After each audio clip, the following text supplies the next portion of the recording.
Okay, folks, let's talk about Bread Financial. No, not the sandwich, but the company behind all those credit cards you might have in your wallet. Today, we're diving into their net worth and what it means for your finances. So, what is net worth, anyway? Think of it like your bank account, but way bigger. It's the total value of everything you own minus everything you owe. For a company like Bread Financial, that includes things like buildings, equipment, cash, investments, and even the value of their brand. Bread Financial's net worth, a closer look. Now, let's get to the numbers. Bread Financial's net worth is currently around $3 billion. That's a lot of money, but how does it compare to other companies in the financial sector? Well, it's on the smaller side. Some of the big banks have net worths in the hundreds of billions.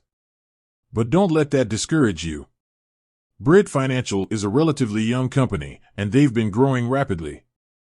Just a few years ago, their net worth was much lower.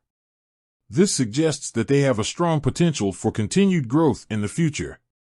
What does Bread Financial's net worth mean for you? Well, directly, it doesn't have a huge impact on your day-to-day life. However, it does give you an idea of the company's financial stability. A strong net worth means that Bread Financial is more likely to be able to withstand economic downturns and continue to provide you with reliable financial services. So, should you invest in Bread Financial? That's a question only you can answer. Investing in any company, including Bread Financial, carries risks.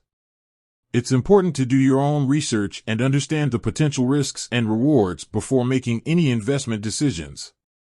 Bread Financial has a healthy net worth that suggests they're a financially stable company. While their size may not be as impressive as some of the big banks, their growth potential is promising. Ultimately, whether or not to invest in Bread Financial is a personal decision that depends on your individual financial goals and risk tolerance.